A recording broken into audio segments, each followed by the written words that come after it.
Bienvenidos a Besos de Terciopelo, donde la poesía será la única protagonista.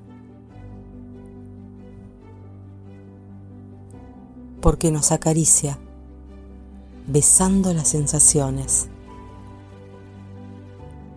y cosquillea en la mente para despabilarla,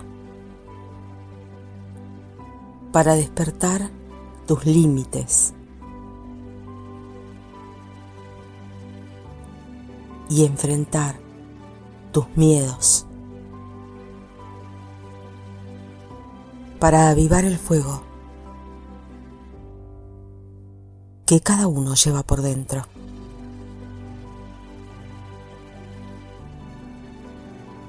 Mi nombre es Diosma Patricia Davis, desde Buenos Aires, Argentina, y soy la conductora y creadora de este programa llamado Besos de Terciopelo, que va a estar dedicado especialmente a la poesía y a todos los géneros literarios. ¿Qué es para mí la poesía? La poesía es la vida misma. Su voz llega desde cualquier parte del universo para tocarnos, para acariciarnos, para despertarnos, para hacernos ver la realidad, para darnos momentos placenteros, para hacer vivos los sentimientos. Poesía es todo. Cada instante de nuestra vida está pincelado con poesía. Es un beso dado bajo la lluvia. Es un abrazo entre hermanos que hace tiempo no se ven. Es la mirada cómplice entre amigos. Es ver el nacimiento de un niño. Es la ternura de los ojos de una madre. Son las lágrimas de tristeza por un ser que ha partido. Poesía, poesía. Poesía es lo que nos congrega y nos da ese hálito de vida. Nos da esperanza, nos da fuerza para continuar. Sin la poesía, nos faltaría ese toque de magia que necesitamos para seguir de pie en esta realidad tan dura. Poesía también es el grito desesperado de un derecho que fue enmudecido. Es el pedido de auxilio de alguien que lo está necesitando. Es la fuerza natural que desde las entrañas se explaya a través de las letras.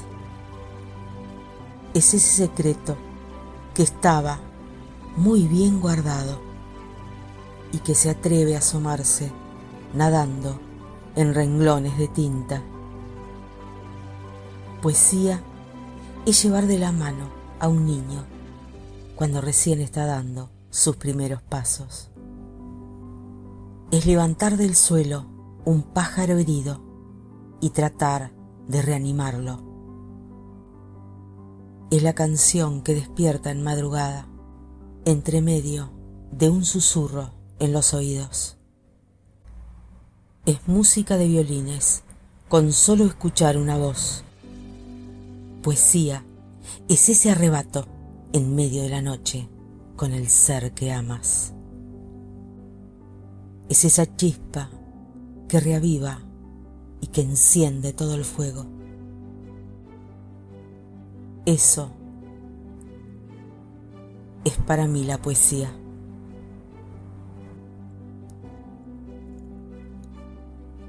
Demos comienzo al programa.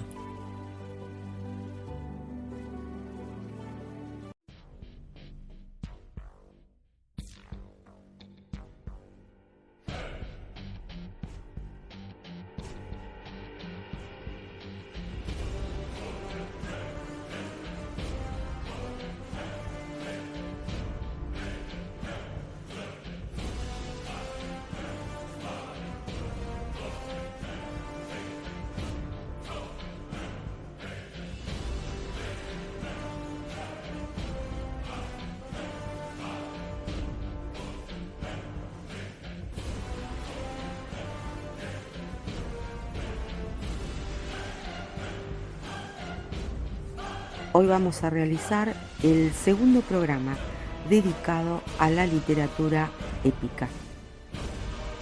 Confieso que estoy aprendiendo muchísimo a través de estos programas, de estas reseñas que realizo con mucho cariño y todo respeto y dedicación para que ustedes lo disfruten, tanto sea los que no lo conocían y les hacemos este humilde aporte, como para aquellos que ya lo conocían y se los traemos de nuevo a la memoria. Deseo que sea de vuestro agrado.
Hace mucho tiempo, en una gélida tierra llamada Zelandia, un terrible ser dotado de fuerza y ferocidad es despertado de su plácido sueño por los cánticos, música y alegría de la corte del palacio de Georoth. Aquel oscuro personaje, cuentan, es un infame descendiente de Caín, un ser de enorme estatura, fuerza sin igual y ferocidad incontenible que se dejaba ver en el brillo carmesí de sus ojos. Un verdadero demonio al que algunos se atrevían a señalar como ogro o quizás un orco. Desde su primer despertar, Grendel asaltaba cada noche la corte de Heorot, consumiendo las vidas de cuanto comensal, guerrero y guardia se encontraban a su paso. El terror no se apartó del castillo durante 12 largos años en los que Grendel había enlutado a incontables familias, pues de una u otra manera había acabado con la vida de uno o más miembros de ellas. Para salvaguardar su vida, el rey vikingo Hrothgar decide abandonar la corte todas las noches. El rumor de aquella situación se esparció por toda la región. Si bien es cierto que algunos guerreros avanzaron para intentar acabar con Grendel, todos fallaron en su misión, pues Grendel era demasiado fuerte para ellos. Además, su magia le hacía prácticamente inmune a las armas de los adversarios. Aquello parecía una pesadilla que nunca acabaría. Grendel se convirtió en un ser que inspiraba temor, no solo a los habitantes de Heorot, sino también a lejanos pobladores y guerreros. Las historias se acrecentaron y llegaron a lejanas tierras. En cierta ocasión, la leyenda de Grendel llegó a oídos de Beowulf, un intrépido héroe gauta, quien se interesó en aquella historia, pues Hrothgar ofrecía riquezas a quien pudiera acabar con Grendel. Beowulf partiría entonces junto a 14 hombres a la isla de Selandia para liberar a Heorot de su maldición.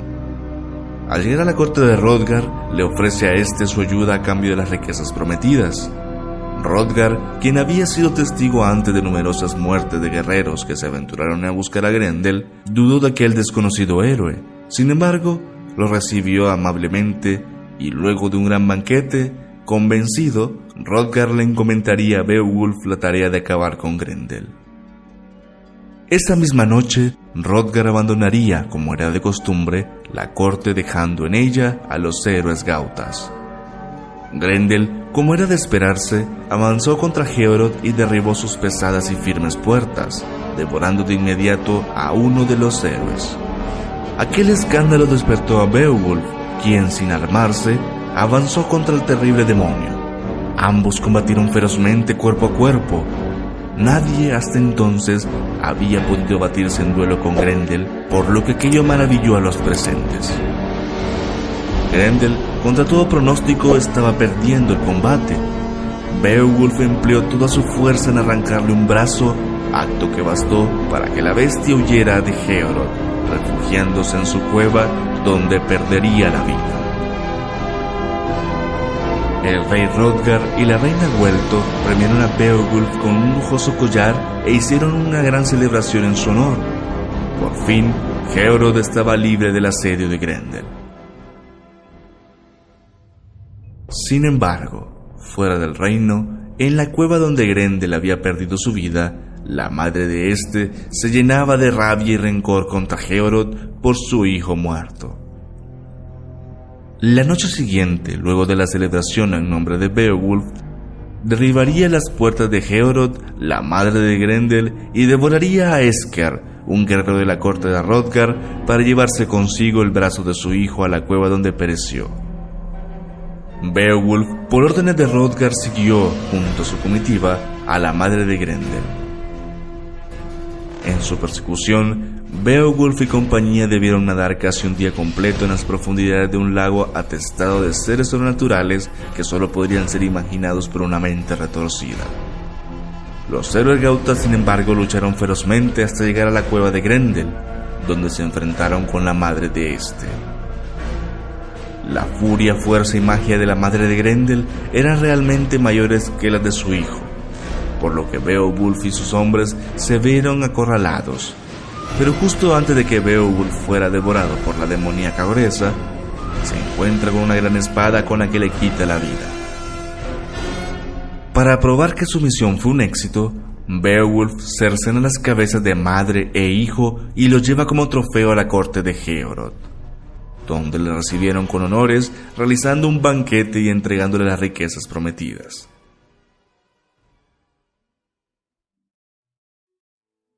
Con el tiempo y de regreso en Gautlandia, Beowulf se entrevista con su tío Hygelac, al que le cuenta sus hazañas en tierras danesas.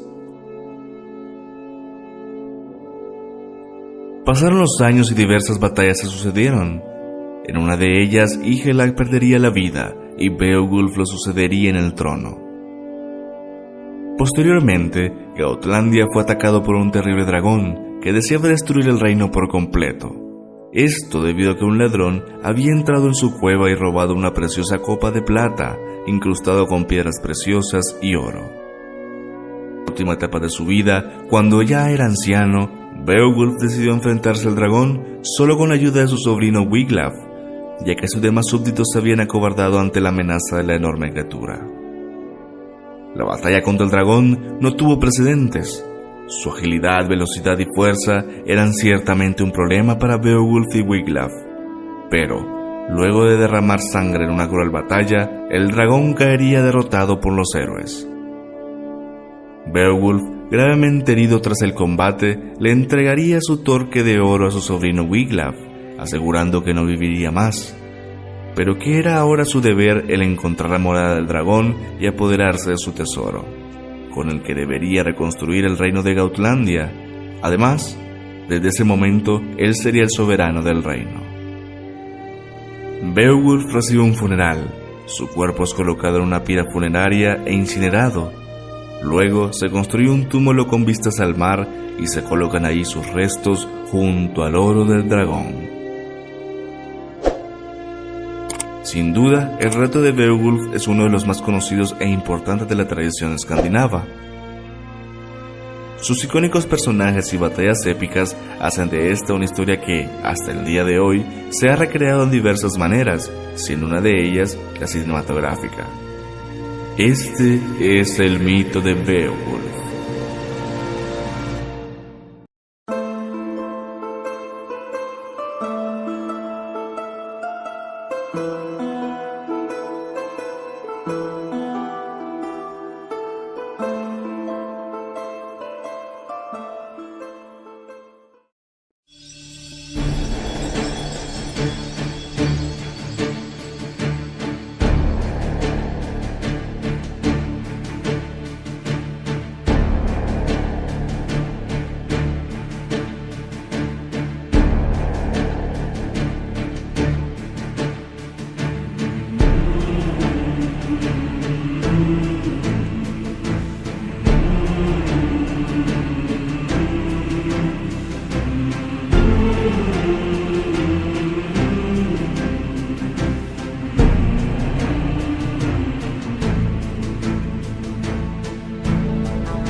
Beowulf es un poema épico compuesto en inglés antiguo, que consta de 3.182 versos. Está escrito en verso aliterativo, que es común en la poesía del inglés antiguo, así como en idiomas como el alto alemán antiguo, el sajón antiguo y el nórdico antiguo. Beowulf está considerado como uno de los poemas ingleses más antiguos que se conservan. Se desconoce el autor del poema y normalmente se habla de él como el poeta de Beowulf. La fecha de la composición también se desconoce. Se ha argumentado que su origen puede datar del siglo VII después de Cristo. El poema trata de la figura legendaria de Beowulf, un héroe de los gautas, que era un pueblo germánico del norte que vivía en la actual Götaland, al sur de Suecia. Beowulf lucha con varios monstruos y gobierna el reino de los agautas unos 50 años. Contexto e historicidad. El poema transcurre en diferentes partes de Escandinavia a lo largo del siglo VI. Aunque el protagonista del poema y sus hazañas son legendarios, también se escriben personajes y acontecimientos históricos. Varios de los personajes que se mencionan en el poema también aparecen en otras fuentes escandinavas o en inglés antiguo. Por ejemplo, la incursión del rey gauta Aigelac en Frisia también la menciona el cronista del siglo VI, Gregorio de Tours, que usa el nombre de Hlothilaicus para referirse a Aigelac. Muchos de los personajes, acontecimientos y lugares tienen paralelismos en otras fuentes escandinavas. Esto incluye clanes semi-legendarios como los Silins en nórdico antiguo de Dinamarca y los Silfings, también llamados Eilins o Skilfingar en nórdico antiguo, de Suecia, así como varios de sus miembros. Algunos personajes como Hrothgar, Eadgils, Hrothulf y Odhir también se mencionan en otras leyendas y poemas escandinavos. Del mismo modo, acontecimientos como la batalla de Finnsburg, la batalla en el lago helado de Vanner y la ya mencionada incursión en Frisia de Aigelac también se mencionan en otras fuentes. Las descripciones de estos acontecimientos en otras fuentes se han usado para datar los sucesos del poema del siglo VI. Las excavaciones arqueológicas también han validado las descripciones de los enterramientos de algunas de las figuras semi-históricas. Escritores tales como Snorri Sturluson describen la localización de los túmulos de reyes como Odhir y Eadgils. Las excavaciones en varios de estos túmulos han revelado ricos descubrimientos que datan del siglo VI, validando aparentemente estas referencias de Beowulf y las sagas nórdicas. Se desconoce la fecha de la composición del poema, cosa que se ha debatido mucho. El manuscrito que se conserva probablemente data o bien de finales del siglo X o de principios del siglo XI. Sin embargo, el poema en sí puede ser mucho más antiguo. Se ha argumentado que puede remontarse hasta el siglo VII o ser incluso el del siglo XI. El poema se compuso en Inglaterra, aunque no se sabe seguro dónde. Algunos estudiosos lo sitúan en el reino de Anglia Oriental, basándose en la ambientación escandinava del poema. Parece que los Gulfinga, la casa real de Anglia Oriental, tenían estrechos lazos con Suecia.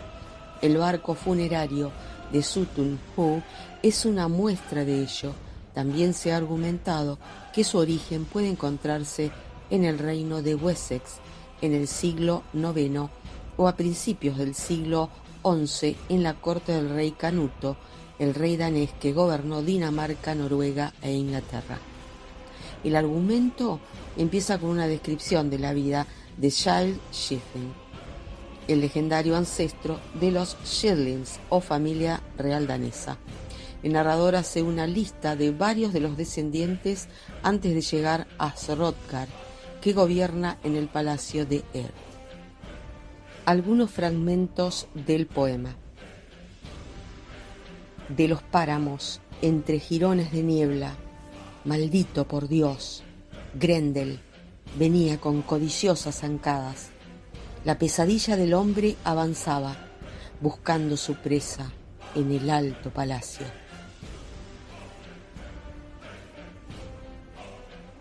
De la alta techumbre, donde lo puso Beowulf, colgaba de monstruo el brazo, la garra y el hombro todo. Es mejor que venguemos a nuestros amigos, no que nos lamentemos para siempre. Todos llegaremos al final de la vida en esta tierra. Aquel que pueda debería luchar por la gloria de su nombre. La fama tras la muerte es el objetivo más noble. Levanta, guardián del reino, y vayamos velozmente a ver esta dama monstruosa. Por el Todopoderoso, que preferiría morir antes que ver las llamas rodeando a mi señor.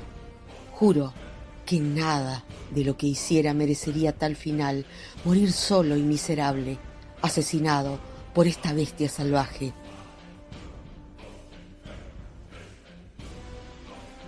Diez largos días llevó erigir el monumento. Sellaron sus cenizas entre paredes tan derechas y altas como pudieran alzarlas manos sabias y dispuestas, y los tesoros que tomaran también quedaron allí, enterrados de nuevo en la tierra. Aunque el poema está envuelto en cristianismo, el mundo de Beowulf y sus contemporáneos era decididamente pagano. Todo lo que ocurre en el poema tiene lugar mucho antes de la conversión de Escandinavia. La historia ocurre dentro de la cultura guerrera germánica de la época precristiana. Los señores como Hrothgar y Beowulf dan banquetes magníficos, lideran a sus ejércitos en las batallas y recompensan a sus seguidores con tesoros y regalos. Estos eran los valores de las antiguas gentes de Escandinavia que se describen en el poema, pero también eran los valores de la nobleza anglosajona mucho después de la llegada del cristianismo.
Dante Alighieri nació en Florencia en 1265.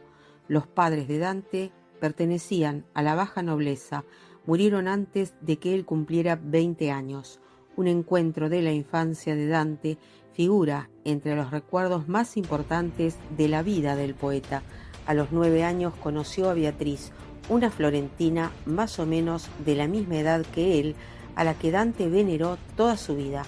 Ella constituye el plano de proyección para su idea de una mujer celestial extasiada, especialmente porque murió a los 24 años.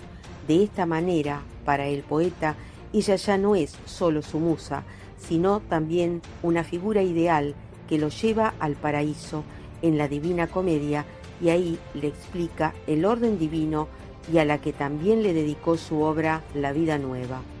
De sus escritos se deduce que Dante estaba informado en profundidad sobre la Edad Media. En 1295 participó en la batalla de Campaldino del lado de los güelfos, los así llamados fieles al Papa, contra el partido contrario de los gibelinos, los partidarios del emperador. Posteriormente ocupó altos cargos políticos en Florencia. Sin embargo, una discordia entre dos fracciones de los güelfos destruyó la carrera política posterior de Dante. Los negros se encargaron de que Dante, que pertenecía a los blancos, fuera desterrado de la ciudad. En caso de que volviera a aparecer en Florencia, lo amenazaron con la muerte en la hoguera. En el exilio, Dante cambió sus convicciones políticas y se identificó con los ideales de los gibelinos. Al igual que ellos, anhelaba una Europa unida bajo la hegemonía de un emperador que acabara de una vez por todas con las contiendas entre los estados italianos. Con la muerte de Enrique VII se desbarató este sueño político. Dante no regresó más a su ciudad natal, Florencia, y murió el 14 de septiembre de 1321 en Rávena.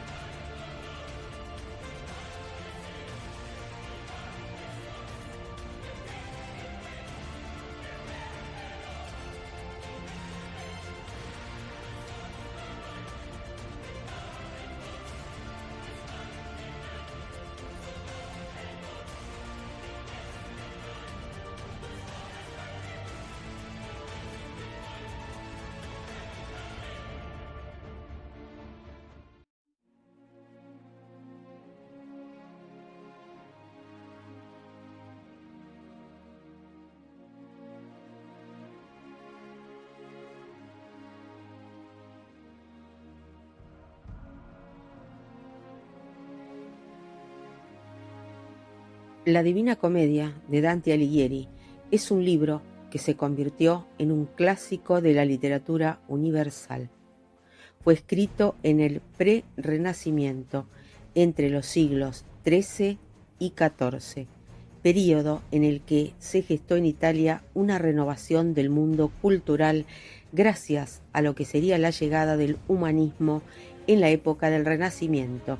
Este período fue la transición entre la mentalidad medieval y el anuncio de un espíritu renacentista. En este contexto surgió el poeta Dante Alighieri, junto a otros humanistas italianos como Francesco Petrarca y Giovanni Boccaccio.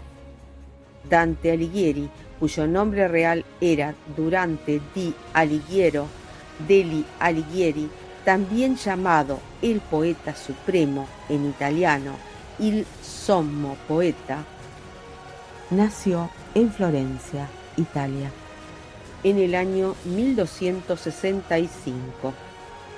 Tenía formación en literatura, filosofía, astrología, historia, teología, ética y política.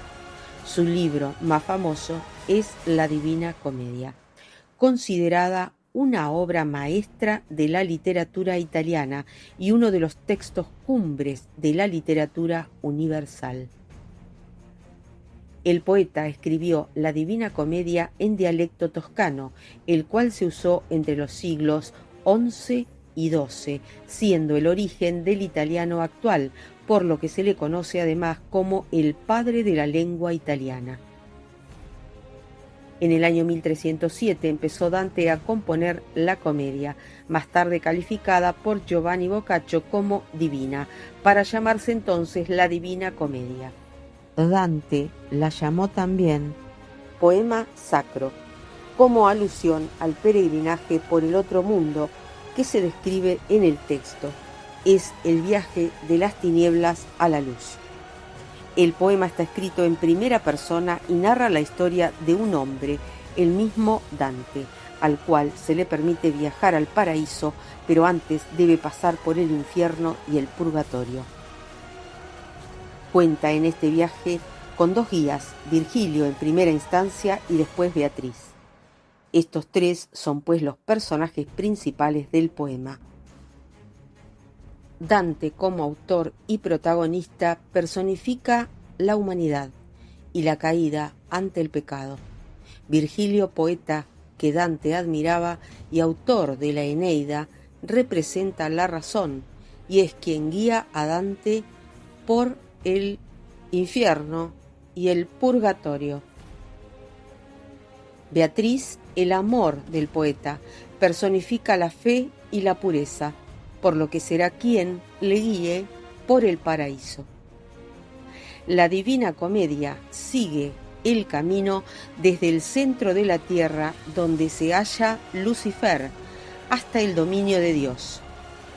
El tema de la obra es el recorrido del poeta a través del más allá. En su obra se encuentra gran capacidad para describir el infierno, los círculos, los sufrimientos y los pecadores. Dante, con su obra, fue fuente de inspiración, posibilitó crear un imaginario sobre el infierno y lo convirtió en imágenes, dado que en su poema da estructura y forma a los escenarios que recorre con sus descripciones. Lo mismo pasa con el purgatorio y el paraíso, lo que permitió a diferentes artistas en la historia plasmar la comedia o fragmentos de ella en expresiones artísticas como la pintura, la escultura, la música, en películas e incluso videojuegos. Famosos ilustradores se atrevieron a dibujar las acciones, espacios y personajes sugeridos por Dante en sus representaciones de escenas muy detalladas. En el caso de la pintura, artistas de todos los tiempos crearon también sus interpretaciones, desde el florentino Sandro Botticelli en el Renacimiento hasta el español Salvador Dalí, máximo representante del surrealismo en el siglo XX, pasando por el británico William Blake, el francés Eugène Delacroix y el escultor Auguste Rodin.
Al comienzo de la historia, Beatriz le facilita a Virgilio la compañía de un ángel para ayudar tanto a Dante como a él en su viaje y para protegerlos de cualquier peligro. En su descenso a través del infierno, Dante y Virgilio cruzan 9 círculos o pailas, que están ordenados de menor a mayor según la gravedad del pecado y la severidad del castigo, hasta que finalmente llegan a los pies de Satanás. El limbo es donde se encuentran los indiferentes, los pusilánimes y los no bautizados. Estas almas fueron rechazadas por el cielo por no haber obrado bien y por el infierno por no haber hecho mal alguno. En el limbo Dante se encuentra con Ovidio, Homero, Sócrates, Aristóteles, Julio César y muchos más. Lujuria. Aquí sufren los que vivieron dominados por el deseo. Dante se encuentra con Aquiles, Helena de Troya, Paris, Tristán, Cleopatra y Dido, entre otros. Gula. Custodiado por el perro de 3 cabezas, el cancerbero, son castigados con eterna lluvia y granizo aquellos que tuvieron un apetito desmedido. Son pocos los personajes famosos con quienes se topan. El autor Giovanni Boccaccio tomó uno de los personajes de este círculo, Siaco, y lo incorporó a su libro El Decamerón. Codicia. Es un círculo custodiado por Plutón, dios de la riqueza. Está reservado para las personas que atesoraron o dilapidaron su dinero. Dante y Virgilio no interactúan directamente con ninguno de sus habitantes. Esta es la primera vez que atraviesan un círculo sin hablar con nadie, lo que podría reflejar la opinión de Dante acerca de la codicia, para él un pecado de mucha gravedad. Ira. Dante y Virgilio sufren la amenaza de las furias cuando intentan entrar por los muros de la ciudad de Daid, nombre en latín para Satanás. En ese círculo pelean eternamente entre sí los iracundos, atascados en el fango. Dante analiza en este punto la naturaleza del pecado. Comienza a cuestionarse a sí mismo y a su propia vida al darse cuenta de que sus acciones y su naturaleza podrían llevarlo a esta tortura permanente. Herejía. Todos los que rechazaron las normas religiosas o políticas se encuentran aquí, presos en tumbas ardientes. Dante se encuentra con Farinata degli Uberti, un líder militar y aristócrata que intentó ganar el trono italiano y fue condenado póstumamente por herejía en 1283. También se encuentra con Epicuro, el Papa Anastasio II y el Emperador Federico II. Violencia. Se trata del primer círculo dividido en 3 giros o anillos. El primer anillo es para aquellos que fueron violentos contra las personas y la propiedad, cuyas almas hierven en un río de sangre, como Atila el Huno. Los centauros vigilan este primer anillo y disparan flechas a los que intentan salir de él. El anillo medio está formado por aquellos que son violentos contra ellos mismos, por ejemplo, al cometer suicidio. Estos pecadores no tienen control sobre su cuerpo puesto que se convierten en árboles devorados perpetuamente por las arpías. El tercer anillo está destinado a los blasfemos, usureros y sodomitas, es decir, los que fueron violentos contra Dios y la naturaleza. Uno de estos pecadores es Brunetto Latini, un sodomita que fue mentor de Dante. Aquí también están los que blasfemaron contra los dioses, como Capaneo, que blasfemó contra Zeus. Fraude. Este círculo se distingue de los anteriores porque contiene a quienes cometen fraude de manera consciente. Dentro de este círculo está el malevolge, que contiene 10 volgias o zanjas que dividen los tipos de fraude o similar, proxenetas y seductores, azotados con látigos. Aduladores, hundidos en estiércol. Simoníacos, los que negocian con asuntos espirituales, enterrados de cabeza. Adivinos y falsos profetas, con la cabeza torcida hacia atrás. Estafadores políticos, hundidos por demonios en resina caliente. Hipócritas, vestidos con capas de oro por fuera y de plomo por dentro. Ladrones y falsos consejeros, mordidos y convertidos en cenizas por serpientes. Sembradores de discordia, mutilados por medio de espadas. Cismáticos, aquellos que separan religiones para formar otras nuevas, desgarrados por demonios. Falsificadores, que caminan aquejados por diversas enfermedades. Cada volgia está custodiada por diferentes demonios, y los habitantes sufren diferentes castigos. Traición. Es el círculo más profundo del infierno, y en él reside Satanás. Al igual que con los 2 últimos círculos, se divide en 4 anillos. El primero es Caina, que lleva el nombre del personaje bíblico Caín, que asesinó a su hermano Abel. Este anillo es para los traidores a la familia. El segundo, Antenora, por Antenor de Troya, que traicionó a los griegos, está reservado para los traidores al país. El tercero es Ptolomea, por Ptolomeo el hijo de Abubus, quien fue conocido por invitar a Simón el Macabeo y a sus hijos a cenar y después asesinarlos. Este anillo es para los anfitriones que traicionan a sus invitados. Se les castiga con más dureza debido a la creencia de que tener invitados significa entablar una relación voluntaria e inquebrantable con alguien.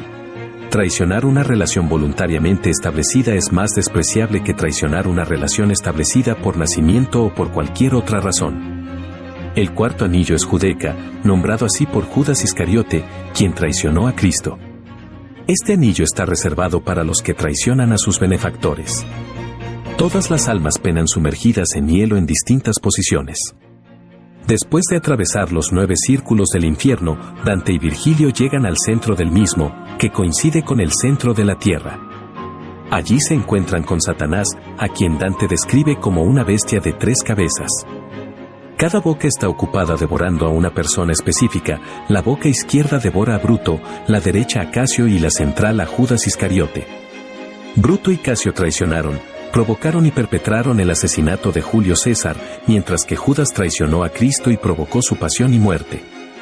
Según Dante, son los pecadores máximos, pues conscientemente cometieron traición contra sus señores, que habían sido designados por Dios. El agujero hasta el centro de la tierra se formó cuando Satanás fue arrojado desde el cielo al infierno.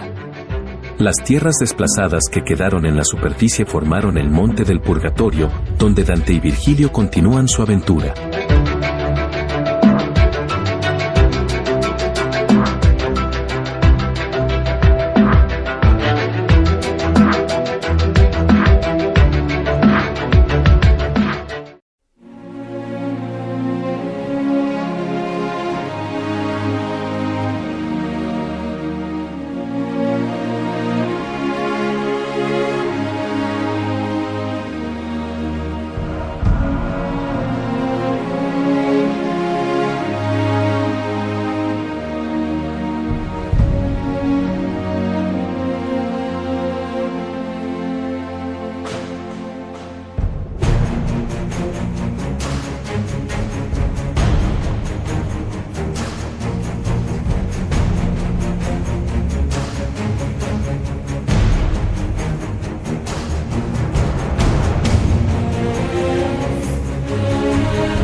Dante Alighieri, quien escribió la Divina Comedia, nos relata una larga e interesante travesía, quien junto de la compañía del poeta Virgilio y de su amada Beatriz comienza con este viaje que lo llevaría a entender el largo recorrido de las almas después de su muerte.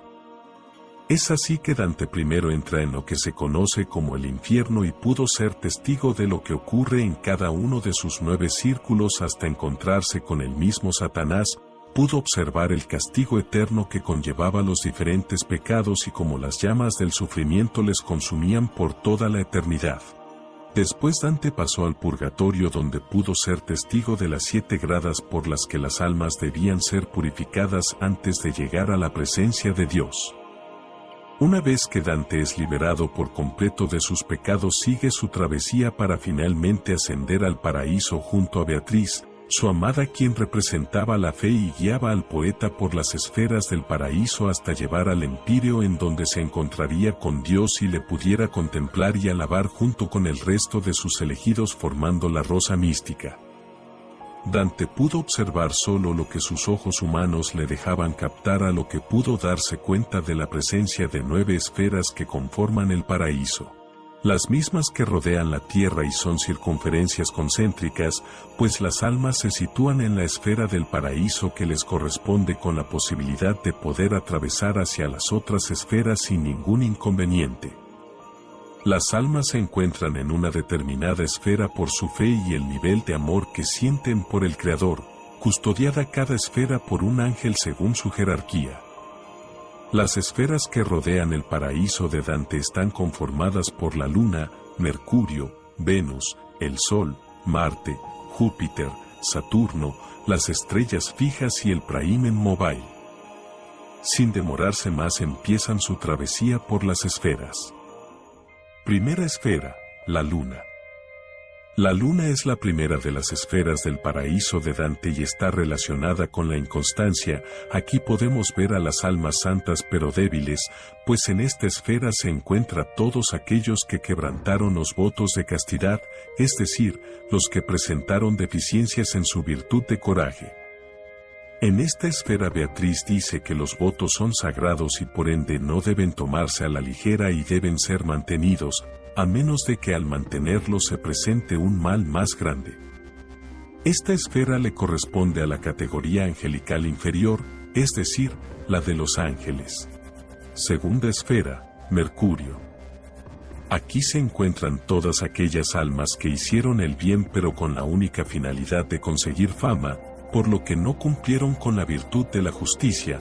Por esta razón se asimila a Mercurio, ya que es insignificante al lado del Sol, y asimismo la gloria que estas almas tuvieron en la tierra no son nada comparadas a la gloria de Dios. Su gloria terrenal palidece en comparación con la gloria del Creador. Dante logra percatarse de la presencia del emperador Justiniano mismo, que dijo: César fui y soy Justiniano, asemejando que su personalidad permanece intacta pero su cargo terrenal ya no tiene ninguna importancia. Esta esfera se encuentra custodiada por los arcángeles. Tercera esfera, Venus. En esta tercera esfera podemos ver a todas aquellas almas que se dejaron llevar por el amor y fallaron en la virtud de la templanza. Esta esfera es asociada con Venus debido a que este planeta se le asimila con la diosa del amor. Además, en esta esfera habla el trovador Fulco de Marsella sobre la tentación que produce el amor, y recuerda que el cono de la sombra de la tierra toca la esfera de Venus. Asimismo condena la ciudad de Florencia por ser la cuna de la flor maldita responsable de la corrupción eclesiástica. Esta esfera se encuentra precedida por los principados. Cuarta esfera, el Sol. Aquí encontramos a todos aquellos sabios que ayudaron a iluminar el mundo en su faceta intelectual. Al principio de esta esfera Dante se puede percatar que un círculo brillante baila alrededor de él y Beatriz, pues se trata de aquellos que moran en esa esfera como ejemplos de templanza, prudencia, justicia y coraje, como es el caso de las almas de Tomás de Aquino, Alberto Magno, Graciano, Pedro Lombardo, el rey Salomón, Dionisio Areopagita, Paulo Orocio, Boecio, Isidoro de Sevilla, Bid, Ricardo de San Víctor y Sigue de Brabant. Este círculo es encargado de ser vigilado por las potestades. Quinta esfera, Marte.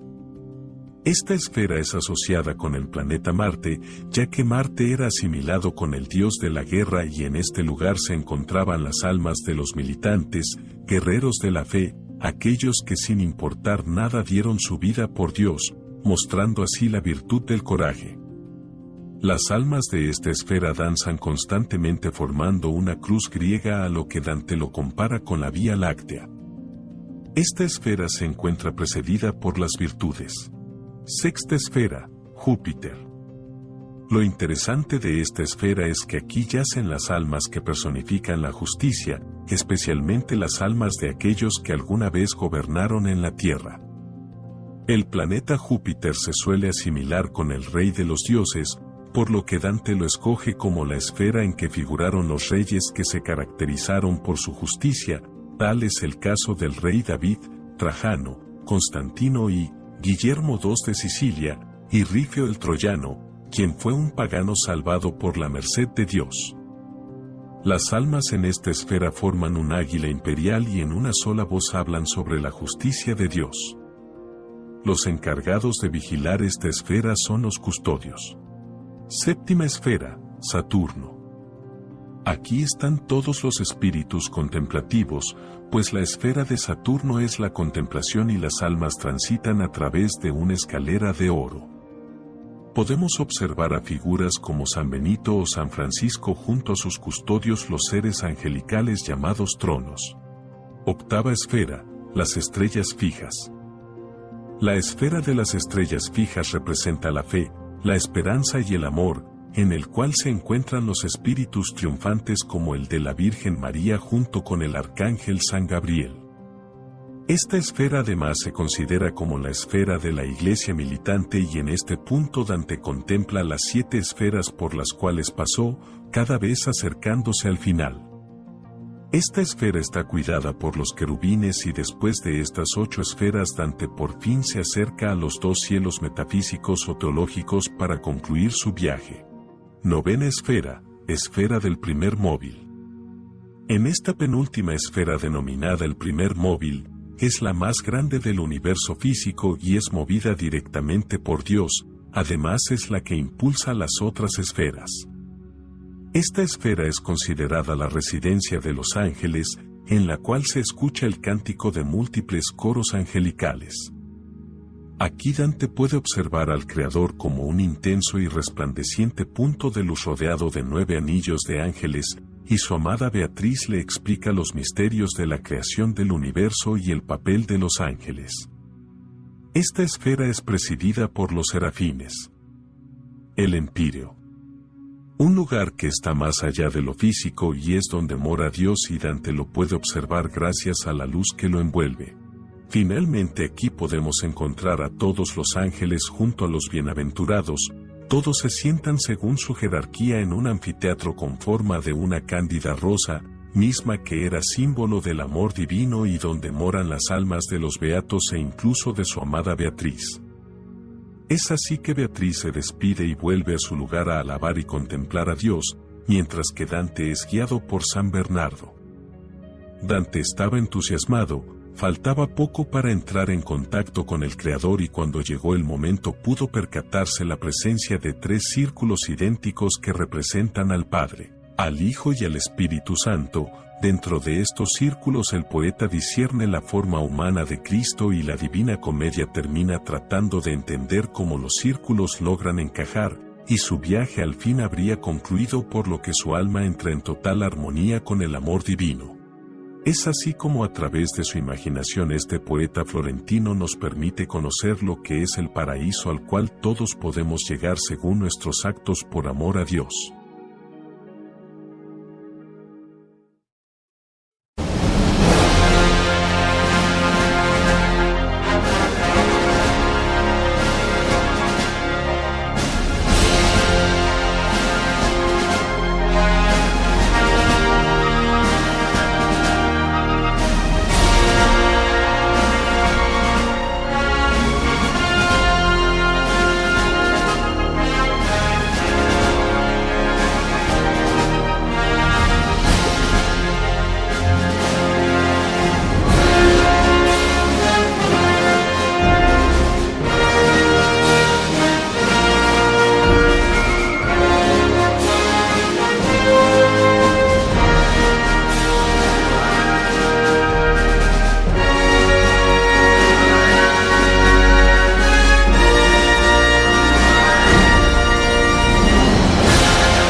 La Divina Comedia es un poema de dimensión épica, compuesto de acuerdo con las estrictas pautas de la poética.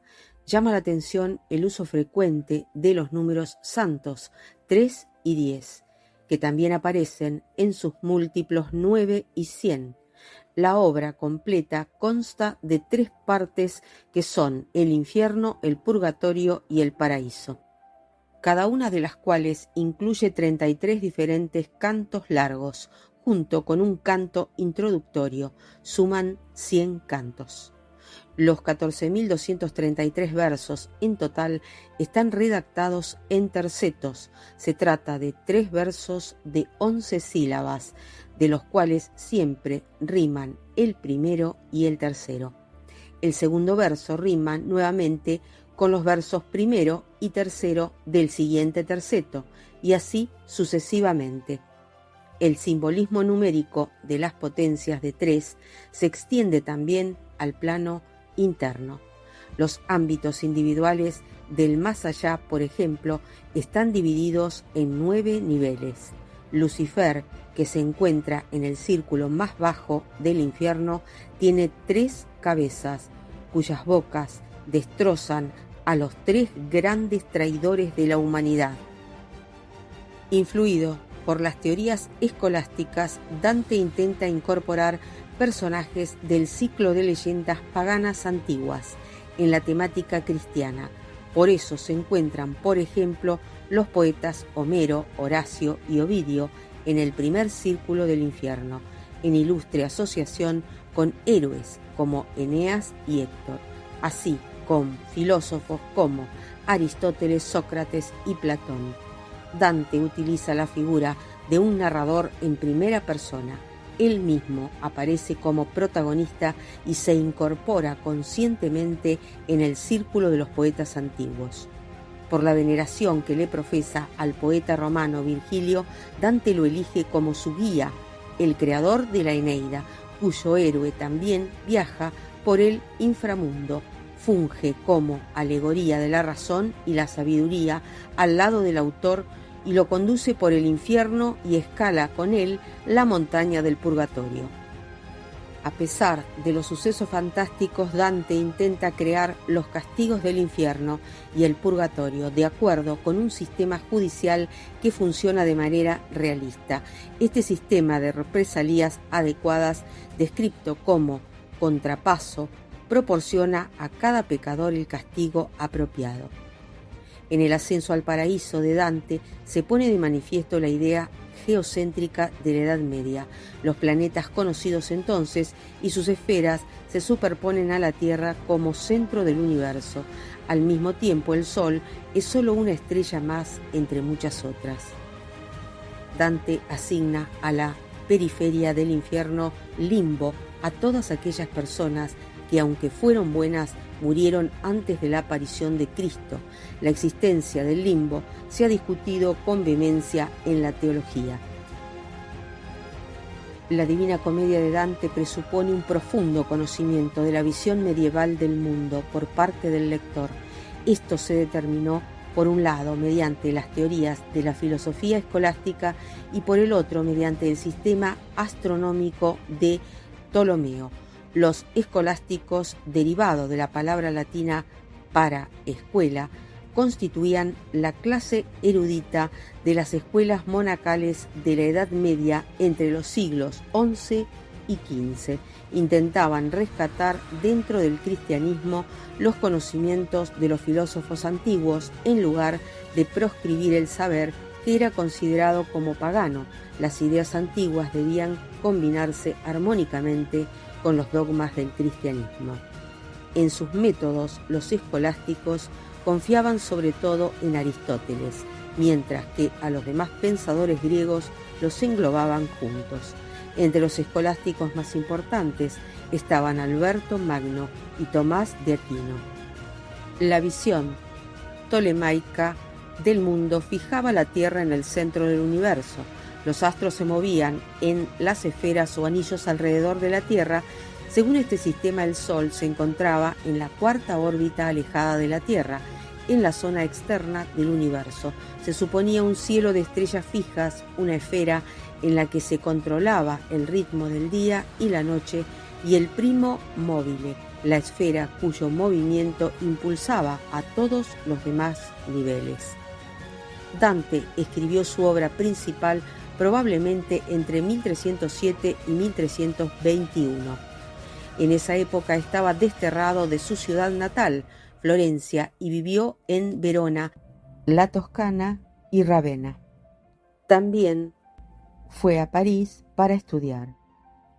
Muy joven, Dante concibió el plan de escribir el poema épico en el lenguaje popular italiano.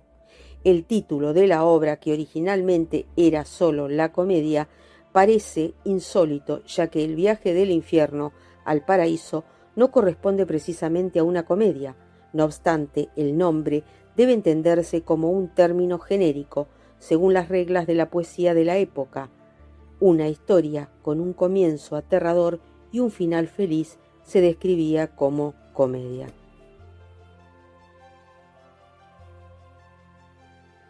La Divina Comedia marca no solo el inicio de la gran literatura italiana, sino que también representa su punto culminante. Para los italianos, Dante es el poeta nacional por antonomasia. Después de su muerte, su ciudad natal, Florencia, pidió a Rávena la devolución de sus restos. En realidad, no resulta fácil para el lector seguir la obra de Dante. Incluso sus contemporáneos tenían que recurrir a extensos comentarios para comprender las alusiones políticas e históricas. Por desgracia, ya no existe ninguna de las notas originales escritas a mano por el autor, pero hay más de 450 copias. La más antigua se encontró en un códice florentino del año 1350. La primera impresión de la obra se remonta al año 1472. La descripción de Dante del infierno y el paraíso sirvió de inspiración a importantes artistas que adornaron con nuevas variantes las distintas ediciones. Entre los pintores de Dante se encuentran Sandro Botticelli, Miguel Ángel y en siglos posteriores el escultor inglés John Flaxman, el poeta y pintor también inglés William Blake, así como el grabador, pintor y escultor francés Gustave Doré. Incluso compositores como Rossini, Schumann y Franz Liszt musicalizaron fragmentos del poema.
El caballero galopó por los senderos, llegó a la gruta del oro y de los sueños, mató al dragón, celoso eterno, y se bañó en su sangre, glorioso, para protegerse del infierno.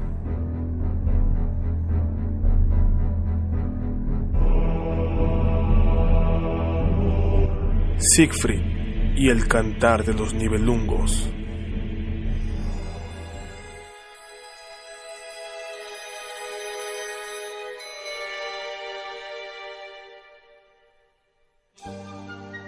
El cantar de los Nibelungos es sin duda una de las obras cumbres de la literatura medieval europea. Este cantar de gesta reúne muchas de las leyendas existentes sobre los pueblos germánicos, mezcladas con hechos históricos y creencias mitológicas,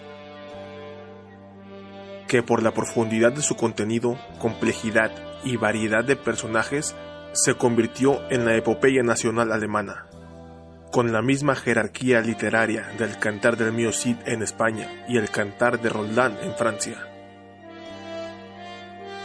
Para comenzar, los Nibelungos son un pueblo que vive en Nibelheim, un reino subterráneo gobernado por su rey Nibelungo. Son enanos oscuros que se dedican a la extracción de metales. Se dice que poseían un gran tesoro que se había perdido en el río Rin. Su rey poseía un anillo con propiedades mágicas y que atraía la desgracia a su portador. Los Nibelungos son enanos, tenebrosos, pequeños, deformes, envidiosos. Se mueven como insectos en vez de caminar. Son explotados por un tirano que los tiene esclavizados extrayendo minerales para de esta forma fabricar adornos que no tienen a quien vender. Ellos no conocen el amor, debido a la fealdad, tanto interna como externa. Ellos tampoco conocen la amistad o la confianza. Además, tienen envidia de los dioses principales. Viven en un lugar oscuro, apartados de todo. Trabajan en todo momento sin descanso alguno. Cierto día, unos hombres se encontraban sacando un tesoro. Estos eran Ixilbungo y Nibelungo, hijos del rey Nibelungo. En ese día se encuentran a una persona a quien piden ayuda para cargar el tesoro, pues ellos mismos no podían hacerlo por sí solos. El trato con el viajero era que al final del camino ellos entregarían parte del tesoro a quien los había ayudado. El viajero, cansado y exhausto, solo de pensar que tendría una parte de aquel maravilloso tesoro, siguió hasta llegar al final, sin pensar que al final de aquel camino los hijos del rey Nibelungo intentarían matarlo. De esta batalla, los hermanos perdieron la vida a manos del viajero, pues la persona a quien intentaron atacar era el mismo Siegfried, un príncipe de las tierras de Niederland, destacado por ser un joven apuesto, fuerte, ágil y aventurero como ningún otro. Una de estas aventuras lo llevó a tener un enfrentamiento con un dragón serpiente llamado Fafnir.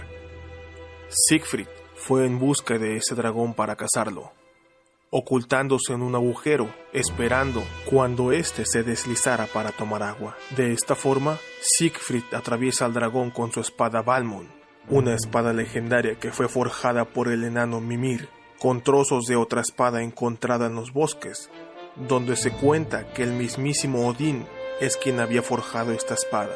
Después de esto, Siegfried se limpió el cuerpo para bañarse con la sangre del dragón y comer su corazón, ya que al hacerlo, este le haría invencible. Después de esto, el guerrero decide buscar una esposa, pero no cualquier esposa. Tenía que ser alguien de su nivel, la más bella de todas las mujeres, para el más apuesto y poderoso guerrero vivo en su época. Así que se dirige al reino de Worms en busca de Grimhilda, la princesa del reino, la más hermosa de las mujeres de su época. En los intentos por conquistar a la princesa, Siegfried participa en varios torneos, que el rey Gunther organiza e incluso participa en una guerra contra el rey de Dinamarca, ya que éste quería invadir Worms con un ejército superior, pero Siegfried y unos caballeros terminan la guerra rápidamente, pues no había quien se opusiera al guerrero. Derrotado el rey de Dinamarca, Siegfried regresa a Worms para seguir cortejando a Grimhilda. Al no ver resultados, Siegfried se decide regresar a su reino, pero antes de que lo haga, el rey Gunther lo aborda para pedirle un último favor, el cual era que lo ayudara a conseguir la mano de la reina Brunhilda de Islandia, una ex valquiria invencible, hermosa, fuerte, que había puesto como condición 3 pruebas para elegir a quien sería su esposo. Obviamente, el rey Gunther jamás podría lograr tal hazaña, así que pidió ayuda a Siegfried, quien lo ayudaría con una reliquia del tesoro Nibelungo, que lo haría invisible a todos los demás, y así poder ayudar a Gunther. La única condición para que el rey obtuviera la ayuda del guerrero era que al regresar, él le entregaría la mano de Grimhilda para que sea su esposa. Y así sucedió. Todo había salido bien. Antes de irse a su reino, Siegfried ayudó al rey una última vez al quitarle el cinturón a Brunhilda, que era un regalo de los mismísimos dioses, ya que solo de esa manera el rey podría poseer a la reina de Islandia, porque el cinturón es el que le daba la fuerza y el poder. Y así corrió el tiempo, en orden y paz, hasta que una enemistad entre Brunhilda y Grimhilda desató un desastre. Las dos mujeres se habían enterado del trato que tenían sus esposos para obtenerlas. Gunther, presionado por Brunhilda, decide tomar venganza, si así es como se le puede decir. Así que tomó ventaja por medio de Hagen, un caballero de su corte, quien deseaba poseer el tesoro de los Nibelungos. Hagen convence a Grimhilda de que le diga cuál es el punto débil de Siegfried. Recordemos que Siegfried se bañó con la sangre del dragón Fafnir para ser invulnerable, pero por un pequeño descuido, una pequeña hoja de tilo había caído en su espalda, así que Hagen aprovecharía esa debilidad con la traición de Grimhilda, que le dio una señal del punto a Hagen al colocar una cruz en la ropa de Siegfried. En una cacería por el reino, Hagen, quien había esperado este momento, se prepara, saca su lanza y atraviesa a traición a Siegfried, cayendo muerto. El envidioso caballero así se hace poseedor del tesoro de los Nibelungos. Tiempo después, Grimhilda se arrepentiría y sufriría la muerte de su esposo. Al jurar venganza, se unió en matrimonio 6 años después con Atila, el rey de los hunos. Después de varios acontecimientos, Hagen y Gunther fueron encarcelados por Atila. Grimhilda interrogó a Hagen, preguntando dónde había escondido el tesoro Nibelungo, a lo que el caballero se negó, lo cual desató la ira de Grimhilda, y ella misma le ejecutó. Al ver esto, Atila, quien había visto la valía de Hagen en batalla y al resistirse al reclamo, reprochó a Grimhilda por lo que había hecho. Esto desencadenó en la muerte de Grimhilda a manos de un antiguo vasallo de su esposo. Y así es como termina este cantar.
El cantar de los Nibelungos.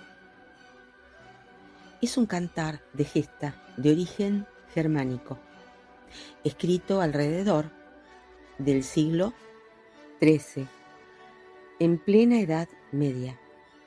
Esta obra reúne muchas de las leyendas existentes sobre los pueblos germánicos, mezcladas con hechos históricos y creencias mitológicas, y por la profundidad de su contenido, complejidad y variedad de personajes, se convirtió en la epopeya nacional alemana, tal como el cantar del Mio Cid en España, y la chanson de Roland o la canción de Roldán en Francia. El manuscrito del cantar, que se conserva en la Biblioteca Estatal de Baviera, fue inscrito en el Programa Memoria del Mundo de la UNESCO en 2009, como reconocimiento a su significación histórica. El compositor alemán Richard Wagner se inspiró en alguna medida en este poema épico y en la tradición mitológica germánica y nórdica para componer la tetralogía operística Der Ring des Nibelungen, el anillo del Nibelungo.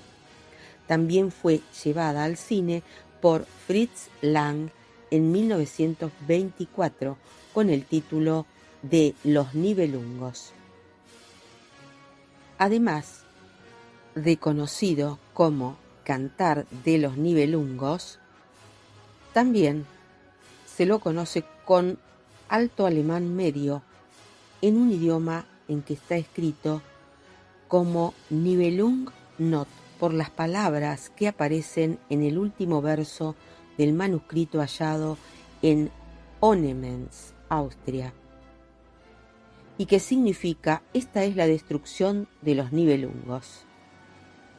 El poema, en sus variadas formas, se perdió al final del siglo XVI, pero manuscritos tan antiguos como del siglo XIII serían redescubiertos en el siglo XVIII. Existen alrededor de 37 textos en alemán, en su mayoría fragmentarios, y una reelaboración en neerlandés que contiene tan solo la lamentación y un índice. El texto consta aproximadamente de 2.400 estrofas repartidas en 39 cantos. El título por el cual el poema ha sido conocido desde su descubrimiento se deriva de la línea final de una de las 3 versiones principales. Aquí la historia llega al final. Este es el cantar de los Nibelungos. Los manuscritos se encontraron sobre todo en la parte sur del área germánica, Suiza, Vorarlberg, Tirol. Los 3 manuscritos completos más antiguos fueron denominados con letras en el siglo XIX por el filólogo Karl Lachmann en su obra Der Nibelunge Not und die Clash nach der Ältesten, Berlín, Reimer, 1826. El cantar de los Nibelungos, como otras epopeyas heroicas del alto alemán medio, es anónimo. Este anonimato se extiende a las discusiones literarias de otras obras de alto alemán medio, aunque es práctica común juzgar o alabar los poemas de otros. Ningún otro poeta se refiere al autor del Cantar de los Nibelungos. No obstante, se cree que el poema tuvo un único autor, que posiblemente trabajaba en un taller de Nibelungos, junto con el autor de una obra que identificaba a un Meister Conrad como autor de una versión original en latín, pero generalmente se toma por una ficción. A menudo se postula la existencia de un único poeta de los Nibelungos. La teoría sobre la creación del poema hace hincapié en la concentración del poeta en la región de Passau. El poema destaca la figura relativamente poco importante del obispo peregrino de Passau, y los conocimientos geográficos del poeta parecen mucho más firmes para esta zona que para otros lugares, y estos hechos combinados con la datación han llevado a los estudiosos a creer que Wolfgang von Erla, obispo de Passau, ejerció entre 1191 y 1204, fue el mecenas del poema.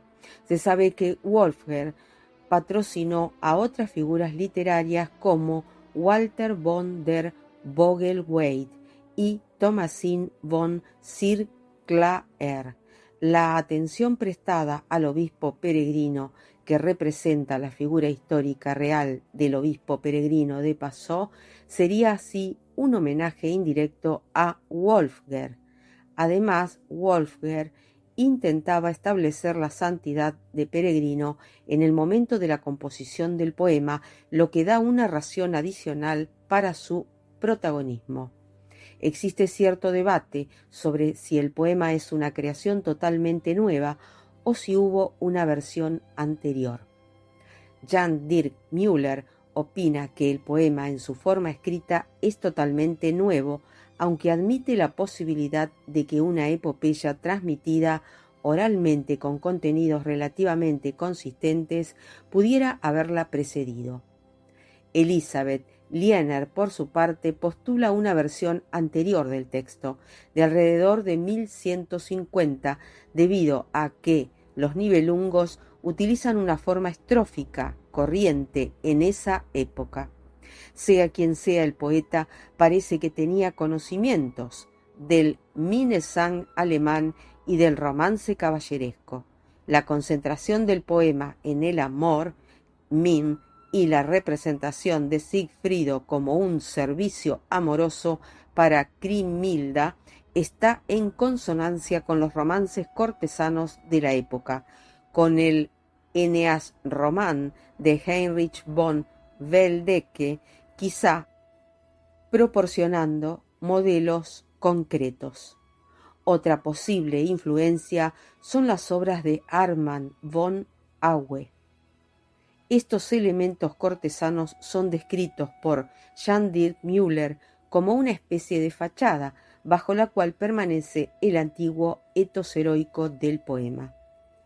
Además, el poeta parece haber conocido la literatura latina. El papel dado a Grimhilda en la segunda estrofa sugiere a Helena de Troya, y el poema parece haber tomado una serie de elementos de la Eneida de Virgilio. Se discute si el poeta conocía la chanson de geste del francés antiguo. El poema está compuesto por 39 cantos o aventuras, divididos en dos grandes núcleos. La primera parte, el poema de Sigfrido, la forman los cantos 1 a 19, y la segunda parte, la venganza de Grimhilda, los cantos 20 a 39.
El cantar de los Nibelungos se caracteriza por no tener un final feliz, pero a pesar de no ser didáctico, deja al lector una lección sabia, que es acerca de no dejarnos llevar por nuestras emociones, de querer y apreciar a los cercanos a uno, y sobre todo no actuar egoísta e insensatamente, tal como Gunther, Hagen y Grimhilda. Estos actos inconscientes nos pueden llevar a romper lazos, incluso familiares, y a distanciar a las personas. Si no hay que ignorar que estas emociones son propias nuestras, pero hay que saber cuáles efectos pueden estas generar alrededor nuestro. El puesto de la afectividad y los sentimientos en la vida humana es muy central. Son ellos los que conforman la situación anímica interior e íntima, los que impulsan o retraen de la acción y los que en definitiva juntan o separan a los hombres. Además, la posesión de los bienes más preciados y la presencia de los males más temidos significan que nos embargan aquellos sentimientos que dan o quitan la felicidad.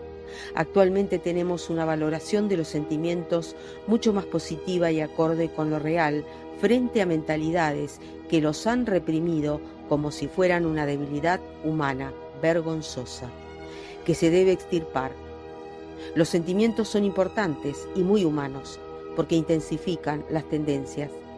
El peligro que hoy tenemos respecto de ellos es más bien un exceso en esta valoración positiva de ellos, el cual conduce a otorgarles la dirección de la conducta, tomarlos como criterio para la acción y buscarlos como fines en sí mismos. Esto se llama sentimentalismo y es hoy corrientísimo, sobre todo en lo referente al amor. Los sentimientos son irracionales en su origen, pero armonizables con la razón. No pueden ser conceptualizados más que en parte, pero de hecho acompañan a los pensamientos y los deseos racionales.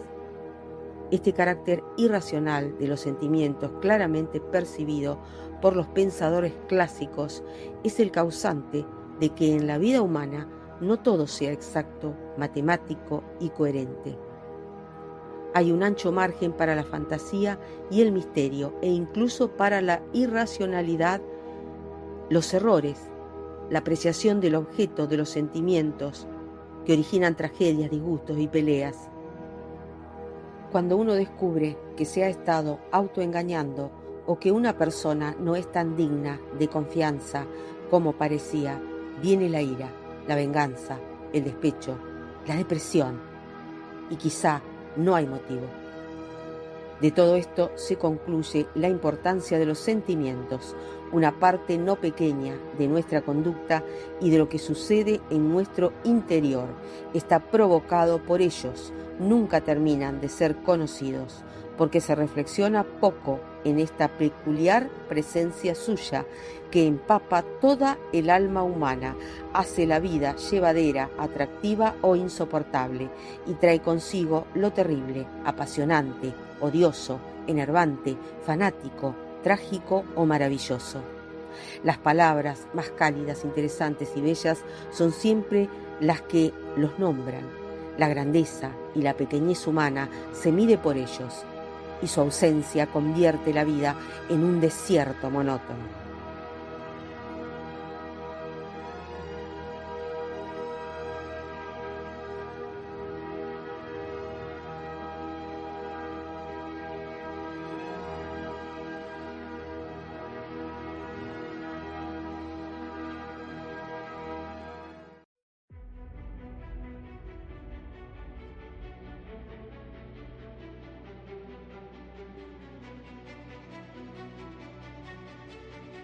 Las fuentes consultadas para hacer este trabajo son www.literaturaseuropea.es, www.historyyourtrans.es, www.britishcouncil.org. www.liceus.com, es.wikipedia.org,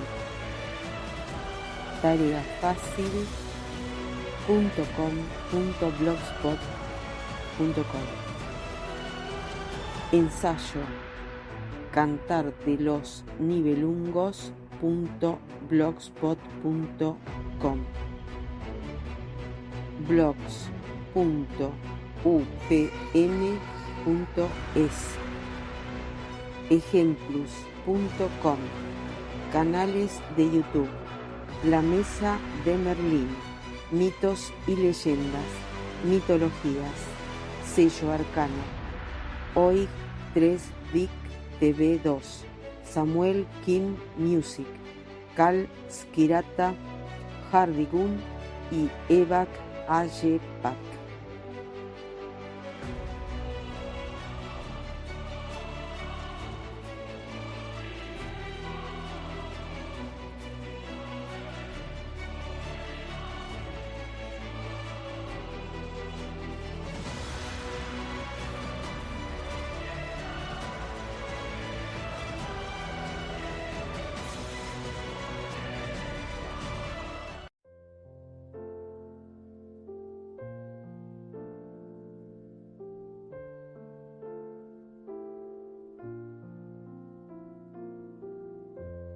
Y llegamos a la sección Los poetas elegidos.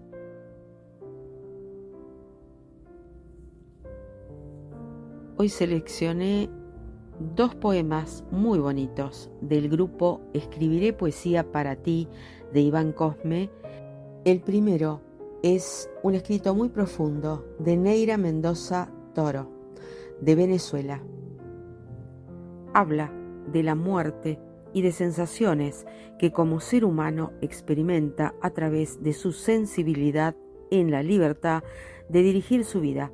Su título, Muerte Astral. El otro es un maravilloso poema de María Jesús Sarmiento Carujo, de España. Un escrito muy dulce y enternecedor que nos transmite muy bien el cariño que nos puede dar una mascota.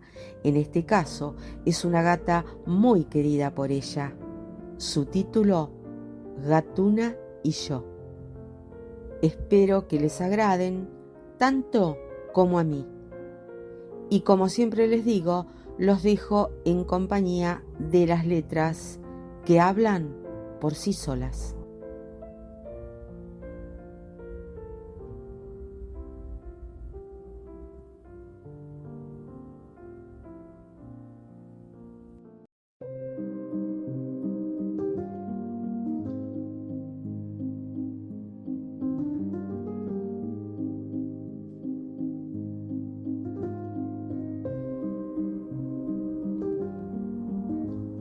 Muerte astral. Mi alma es un ejemplo de historia, un barco sin bandera, sin credo, rezo pragmático de la noche en una tormenta triste, popa sin timón, sin rumbo, sin mapa ni brújula. Seguía solamente por las huellas que deja la luna. Cuando el mar baña la alfombra de perlas que deja la soledad en mi piel, navego lentamente mirando el infinito desde mi proa. En ese momento anhelo los pensamientos efímeros que acompañan los cristales rotos de mi oscuridad. Cuando duermo plácidamente con la muerte y soñando desde mi barco astral con sed de fuego en la tormenta, me siento inmortal.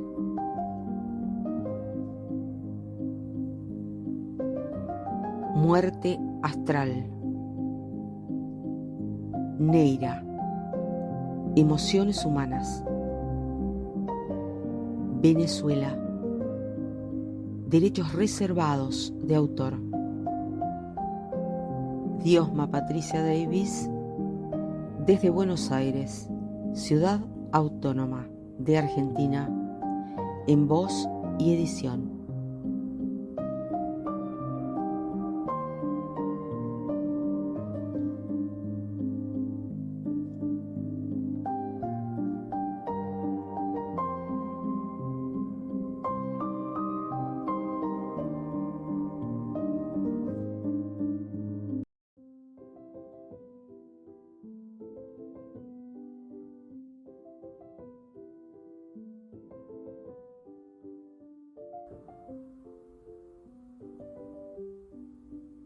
Gatuna y yo. María se concentra en un libro de lectura. Tan ensimismada estaba que le encantaban los dibujos y escritura. Acompañada de su gata Gatuna, no se movía siquiera. A su lado compañía, y la seguía a donde quisiera. La tarde era otoñal y las hojas se ven caer a través del cristal del salón del ventanal. Cuentos de media tarde, la niña disfrutar con su amiga Gatuna, muy querida, y soñar. Sueños para niños que un día puede se harán realidad. Cuando se haga mayor y sea felicidad. Gatuna y yo. María Jesús Sarmiento Carujo. Derechos reservados de autora. Junio 2023, España. Diosma Patricia Davis, desde Buenos Aires, Ciudad Autónoma de Argentina, en voz y edición.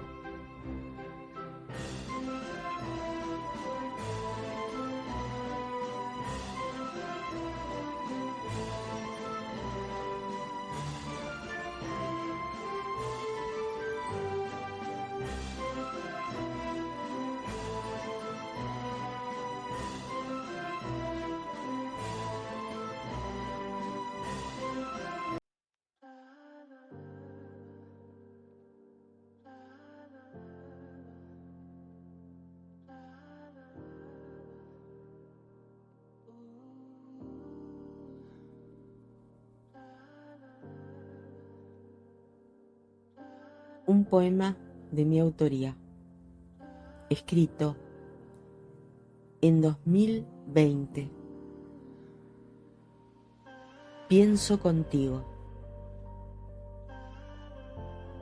Pienso, sueño contigo, mientras avanza, húmeda, la niebla que cubre la noche. Sobre el terciopelo de la rosa canta a deshora un ruiseñor y acaricia leve mi suspiro. Mi deseo contenido calla a gritos. Se mecen los miedos del dolor, escondidos tras el limbo del pasado ausente.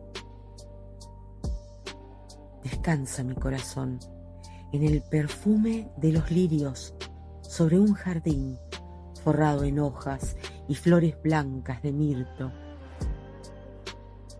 Pienso, sueño en el calor de tus manos, a pesar del viento que cimbrea mis ventanas y que me asusta.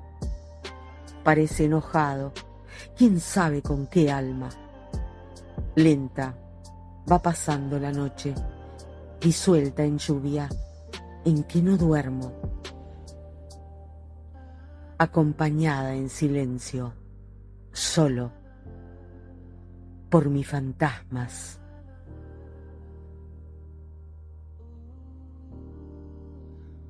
Pienso contigo.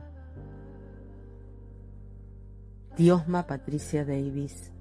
Derechos de autora reservados. 19 de enero de 2020. Buenos Aires, Ciudad Autónoma de Argentina.